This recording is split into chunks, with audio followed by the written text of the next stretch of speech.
বন্ধুরা, hydraulic press যে কতটা শক্তিশালী সেটা তো আমরা সবাই জানি। এই মেশিন যে কোনো মজবুত লোহাকেও নিমেষের মধ্যে দুমড়ে মুছে দিতে পারে। কিন্তু তখন কি হবে যখন হাইড্রোলিক প্রেসের নিচে অনেকগুলো কয়েনকে রাখা হবে? হাইড্রোলিক প্রেস কি কয়েনগুলোকে ভাঙতে পারবে? আর তখন কি হবে যখন বুলেট প্রুফ গ্লাসের ওপর অনেক উঁচু থেকে একটা ব্রেকিং বলকে ফেলা হবে? আর সেডিং মেশিন কতটা ভয়ঙ্কর তা নিয়ে আলাদা করে বলার কিছুই নেই, কারণ এই মেশিন ভারী ভারী লোহার জিনিসকেও মুহূর্তের মধ্যে পাউডার বানিয়ে দেয়। কিন্তু এই মেশিনে যদি একটা বড় সাইজের পাথরকে ফেলা হয় তাহলে এর পরিণাম কি হবে সেটা দেখলে আপনি হতবাক হয়ে যাবেন। তো বন্ধুরা, সাহসী বাগানের আজকের এই ভিডিওতে আপনারা এমনই কিছু এক্সপেরিমেন্ট দেখতে চলেছেন যেগুলো এর আগে হয়তো আপনারা কখনোই দেখেননি।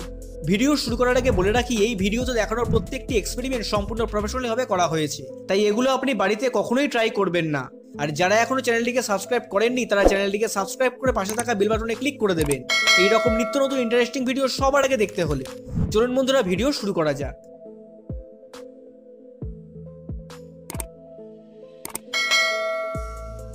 Number 7, hydraulic press versus coin. বন্ধুরা, হাইড্রোলিক প্রেসের নিচে যদি অনেকগুলো কয়েনকে রাখা হয় তাহলে কি হবে? হাইড্রোলিক প্রেস কি এই কয়েনগুলোকে ভাঙতে পারবে? এই এক্সপেরিমেন্টটি করার আগে প্রথমে অনেকগুলো কয়েনকে একসাথে হাইড্রোলিক প্রেসের নিচে রাখা হয়। এরপর হাইড্রোলিক প্রেসে হ্যামারের পরিবর্তে ধারালো মেটাল যেহেতু কিছু সেট করা হয়।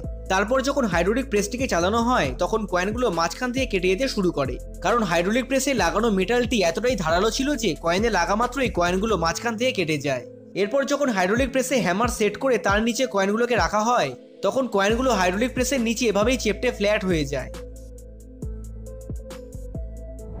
Number 6, Coca Cola Sprite versus Mentos. বন্ধুরা, কি হবে যখন বিভিন্ন ব্র্যান্ডের কোল্ড ড্রিঙ্কসকে একটা বালতির মধ্যে ঢেলে তার মধ্যে মেন্টোস দিয়ে দেওয়া হবে? আপনারা এর আগে কোকাকোলা মেন্টোসের এক্সপেরিমেন্ট তো নিশ্চয়ই দেখেছেন, তবে বিভিন্ন ব্র্যান্ডের কোল্ড ড্রিঙ্কসকে একসাথে মিশিয়ে তার মধ্যে মেন্টোস দিয়ে দেওয়ার এক্সপেরিমেন্ট আপনি এর আগে হয়তো কখনোই দেখেননি। এই এক্সপেরিমেন্টের প্রথমে অনেকগুলো বিভিন্ন ব্র্যান্ডের কোল্ড ড্রিঙ্কসকে 4টে বালতির মধ্যে ঢালা হয়। এরপর এই কোল্ড ড্রিঙ্কসের মধ্যে শ্যাম্পু দিয়ে দেওয়া হয় যাতে খুব ভালোভাবে ফেনা তৈরি হতে পারে। এরপর একটা আলাদা বালতির মধ্যে সোডা পাউডার ও মেন্টোসকে মিক্স করা হয়। এরপর এই মিক্সচারটিকে 4টে আলাদা আলাদা পাত্রে ঢালা হয় যাতে এই মিশ্রণটিকে 4টে বালতির মধ্যে সহজেই ঢালা যায়। এরপর 4টে পাত্রে বিভিন্ন রকমের কালার মিশিয়ে মিশ্রণটিকে যখন 4টে বালতির মধ্যে ঢেলে দেওয়া হয় তখন এই বালতিগুলো থেকে যে পরিমাণে ফোম তৈরি হয় সেটা তো আপনারা ভিডিওতে দেখতেই পাচ্ছেন। বন্ধুরা, এই এক্সপেরিমেন্টটি দেখে আপনার কেমন লাগলো অবশ্যই কমেন্ট করে জানাবেন। Number 5, bulletproof glass versus breaking ball. বন্ধুরা, বুলেট প্রুফ গ্লাস যে আসলে কতটা স্ট্রং হয় সেটা তো আপনারা সবাই জানেন। এই গ্লাসের ওপর আপনি যতই ভারী জিনিস ফেলুন বা যতবারই আঘাত করুন না কেন এই গ্লাস সহজে ভাঙে না। কিন্তু তখন কি হবে যখন এই বুলেট প্রুফ গ্লাসের উপর অনেক উঁচু থেকে একটা ব্রেকিং বলকে ফেলা হবে? এই এক্সপেরিমেন্টটি করার আগে প্রথমে বুলেট প্রুফ গ্লাসটিকে মাটির ওপর খুব ভালোভাবে সেট করা হয়। এরপর অনেক উঁচু থেকে একটা মেটাল বলকে গ্লাসের ওপর ফেলা হয়। মেটাল বল বুলেট প্রুফ গ্লাসের উপর পড়তেই গ্লাসের উপর অনেকগুলো ক্র্যাক তৈরি হয়ে যায়, কিন্তু বুলেট প্রুফ গ্লাস ভেঙে যায় না। মেটাল বল পড়ার জন্য গ্লাসের নিচে বলের এরকম শেপ তৈরি হয়ে যায়। এরপর আরও একটা নতুন বুলেট প্রুফ গ্লাসের ওপর যখন ব্রেকিং বলকে ফেলা হয় তখন ব্রেকিং বল বুলেট প্রুফ গ্লাসের ওপর পড়তেই বুলেট প্রুফ গ্লাসটি ভেঙে টুকরো টুকরো হয়ে যায়, তবে এর পাশাপাশি ব্রেকিং বলের একটা কাঁটাও ভেঙে যায়। Number 4, mouse trap. বন্ধুরা, আমাদের প্রায় প্রত্যেকের বাড়িতে ইঁদুর তো কম বেশি দেখাই যায়, আর এদের উপদ্রবে মাঝে মধ্যে বাড়িতে থাকাও দুঃসাধ্য হয়ে ওঠে। তবে আপনি এই টেকনিকে সহজেই বাড়ির সমস্ত ইঁদুরকে একসাথেই ধরে ফেলতে পারবেন। এই পদ্ধতিতে প্রথমে আপনাকে একটা কাঁচের বক্স নিতে হবে। এরপর কাঁচের বক্সের ওপর অ্যালুমিনিয়ামের নেট লাগাতে হবে। তারপর কাঁচের বক্সের ওপর এইভাবে অ্যালুমিনিয়াম নেটের মাঝখান বরাবর একটা পাইপকে সেট করতে হবে।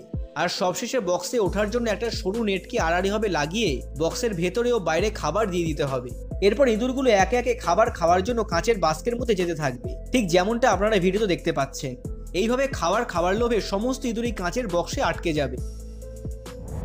Number 3, safe versus bomb. বন্ধুরা, এই শেফগুলি সাধারণত টাকা পয়সা রাখার জন্য ব্যবহার করা হয়, আর এই শেফে টাকা পয়সা রাখলে সেগুলো সুরক্ষিতও থাকে। কিন্তু বন্ধুরা, তখন কি হবে যখন এই শেফের ভেতরে একটা রিয়েল বোম রাখা হবে? এই শেফ কি ভেঙে যাবে, নাকি এই শেফের ওপর বোমের কোনো প্রভাবই পড়বে না? তাহলে চলুন এই এক্সপেরিমেন্টটি দেখা যাক। প্রথমে এই শেফের ভেতরে একটা অটোমেটিক বোম লাগিয়ে শেফটিকে বাইরে থেকে লক করে দেওয়া হয়। এর কিছুক্ষণ পর যখন বোমাটি ফাটে তখন এই শেফটি ভেঙে শেফটির প্রত্যেকটি পার্ট টুকরো টুকরো হয়ে যায়। Number 2, sugar versus sulphuric acid. বন্ধুরা, এক্সপেরিমেন্টটি করার আগে একটা কাঁচের পাত্রে সুগার ও সালফিউরিক অ্যাসিড ঢেলে নেওয়া হয়।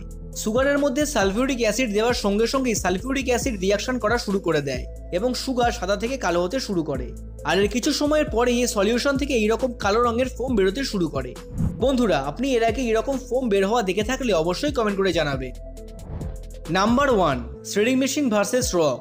বন্ধুরা, শ্রেডিং মেশিন যে কোনো জিনিসকেই মুহূর্তের মধ্যে পাউডার বানিয়ে দিতে পারে। এই মেশিনটিকে সাধারণত বড় বড় ভারী জিনিসকে কেটে ছোট ছোট টুকরো করার জন্য ব্যবহার করা হয়। কিন্তু তখন কি হবে যখন এই শ্রেডিং মেশিনের ভেতর একটা বড় সাইজের পাথরকে ফেলা হবে? এই এক্সপেরিমেন্টটি করার আগে প্রথমে শ্রেডিং মেশিনের ভেতর যখন একটা বড় সাইজের বরফের টুকরোকে রাখা হলো, তখন এই বরফের টুকরোটি অনেকক্ষণ পর্যন্ত শ্রেডিং মেশিনে পড়ে থাকার পরেও ভেঙে গেল না, কারণ বরফের টুকরোটি শ্রেডিং মেশিনে পড়া মাত্রই গলতে শুরু করে। ফলে শ্রেডিং মেশিন এই গলতে থাকা বরফের টুকরোটিকে ভাঙতে পারে না। এভাবে কিছু সময় পর সম্পূর্ণ বরফটি গলে যায়।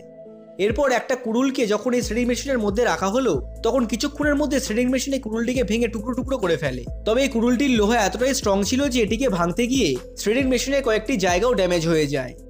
ফাইনালি যখন এই শ্রেডিং মেশিনের মধ্যে একটা বড় সাইজের পাথরকে রাখা হলো, তখন শ্রেডিং মেশিন এই পাথরটিকে ভেঙে এইভাবে ছোট ছোট টুকরো করে ফেলে, ঠিক যেমনটা আপনারা ভিডিওতে দেখতে পাচ্ছেন।